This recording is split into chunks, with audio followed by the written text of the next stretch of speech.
Good morning, Meshach. No fancy intro today, it's a cold open, because in your last video, you attracted the attention of thousands of viewers, some of whom agreed with you, others who did not, and one person who openly endorsed Donald Trump in the same sentence that he said that he modeled himself after Jordan Peterson. So in today's video, I wanted to offer another perspective on why men, as of late, have been gravitating towards self-help video content on YouTube and other platforms. I'm going to do this in three parts. Part 1, what do we agree on? Part 2, what do we disagree on? And Part 3, what is a more reasonable alternative according to me? So to begin, it is pretty much undeniable that men right now are in some pretty dire circumstances. Suicide has spiked, they're not going to college as often as their female counterparts, depression and anxiety are a plague amongst that entire generation, but especially amongst men. No matter how you cut it, things don't look great. And also undeniable is the fact that millions of men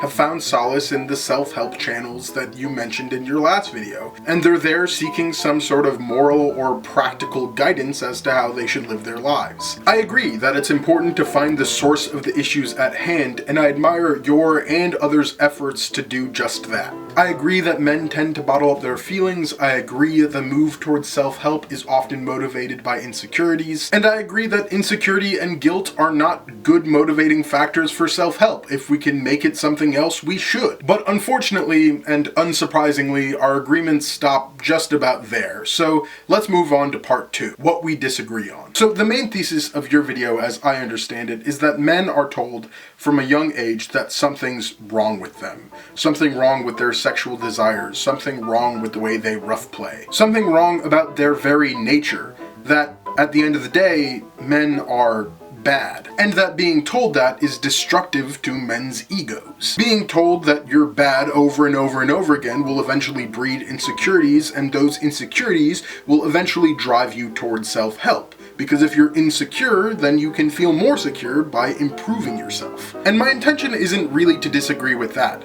It's entirely possible that growing up, many men were given those messages, and that they felt insecure and now are seeking self-help. Plus, it sounded like from your video and from the conversations that you and I have had that you're speaking from personal experience.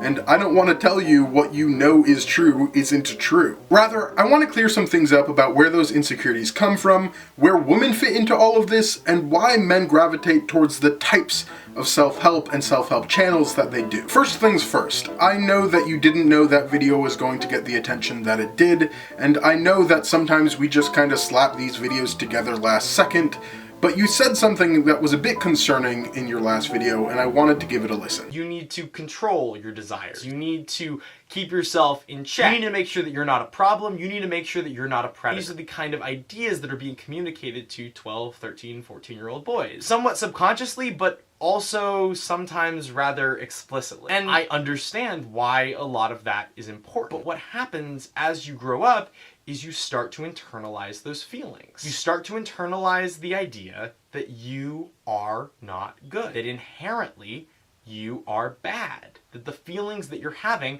about the world are not good feelings to have. And when you have those feelings, when you have those desires, when you have those inclinations, what comes across is guilt. And I don't know if you caught why, but there's something super problematic about that. You begin by saying that men are told not to be predators, not to be dangerous, and are told to control their impulses. And then you continue to acknowledge the importance of those lessons. But then a weird thing happens. You skip and you say, it's bad to internalize those feelings.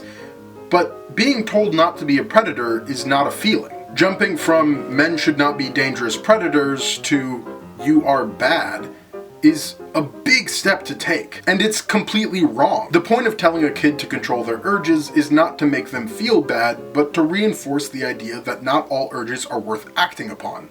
That is an especially important lesson for men who tend to be more impulsive than women. If you read those lessons as someone coming along and telling you that you were bad, then when someone else comes along and tells you, hey, that person was wrong, you're not all that bad, then you've just unlearned the important lessons of impulse control that you were taught as a kid. If the feelings that you're having about the world are that you want to rape someone, then it's good to suppress that feeling. If your inclination is towards violence, then it's good to resist that inclination. It's really important to separate the lessons that we are taught from the feelings that those lessons inspire. I can totally understand how being told that you're a dangerous predator is demoralizing and frustrating, especially when you feel like you're not.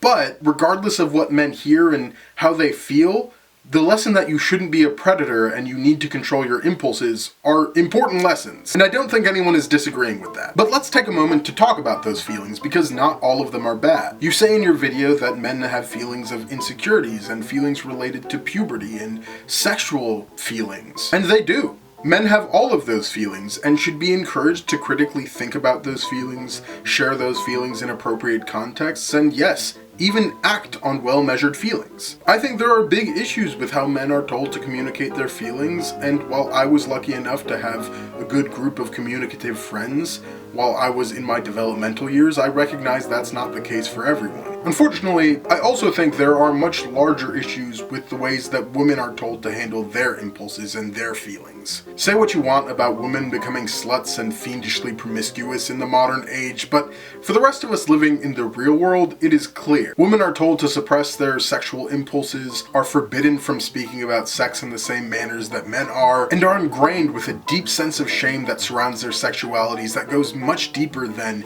"it feels bad when someone tells me not to be a predator." One need not look any further than the Supreme Court's recent decision on Roe v. Wade to understand that women's issues regarding sex are in a league of their own. Also, a quick side note, I don't know how it's possible that it's your and your sister's experience that men are less likely to talk about their experiences during puberty than women are. I don't know how you would collect data on that, but it seems very unintuitive. I mean, out of all the people that I've spoken to, it seems like the entire consensus is that men are much more open about it than women are. I have many other little disagreements about your last video, but this video is already getting long, so let's jump right ahead to my other main disagreement.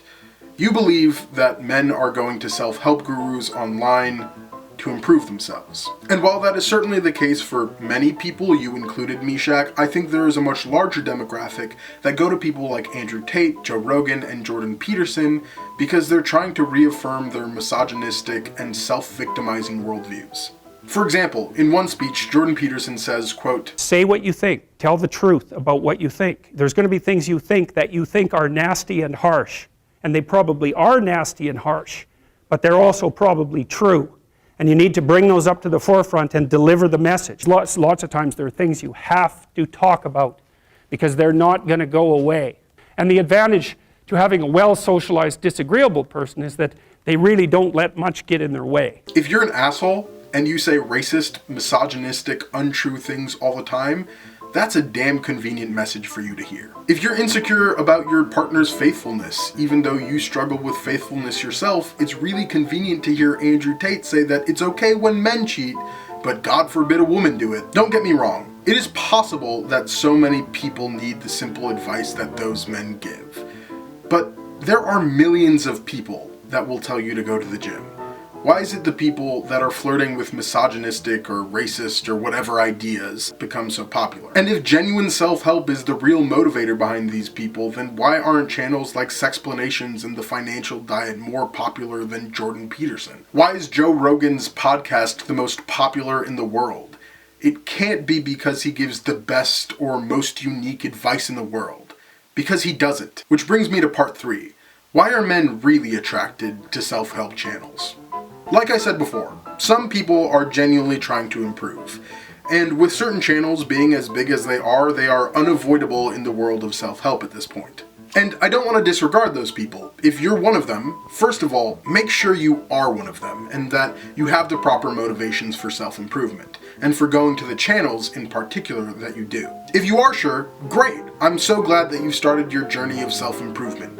It's not easy to change yourself, but it is possible, and we're all trying our best to do just that. I'm really glad that you're trying to make a change for the better, and I recognize that you do exist, and there are good things that you can glean from some of these channels. As for the others, I think they latch on to particularly hyper-masculine, giga-chad, logic lord type channels because it's easier to go to someone that's going to reaffirm their beliefs than it is to genuinely self-improve. Men do gravitate towards self-help because they're insecure, and maybe even because they genuinely do want to improve, but they end up in some of the spots that they do because improperly motivated and misguided pursuits of self-improvement lead them towards people that are more willing to exploit their insecurities than eliminate them.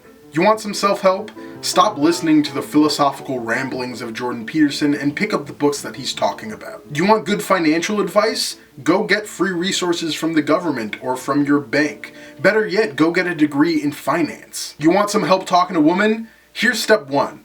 Go talk to some goddamn woman and stop listening to the lunacy of Andrew Tate. Now, before I wrap this video up, I want to make something clear. If you're a Donald Trump supporter, if you're an Andrew Tate supporter, if you're someone who believes that feminism isn't good fundamentally, you are accepted on this channel, but your ideas are not, and I will contest them every time I see them. I want to make sure that this video is more than just critical, so I'm going to leave some good self-help content in the description down below, as well as some other just good channels. So if you guys want to go check those out, please do check out the description. Besides that, thank you for watching, and thank you for coming back to the channel if you did. Comment something really rude and mean about me or my physical appearance in the comment section down below, and make sure to ignore the content of my argument. That's really a help. Let the record show that that was a joke. Please keep it civil. If you're interested in more conversations like this, Meshach and I disagree about a lot of this stuff, so subscribe to see more. Meshach, Schmackers, I'll leave you all with a quote from Dr. Peterson, and I'll see you on Monday.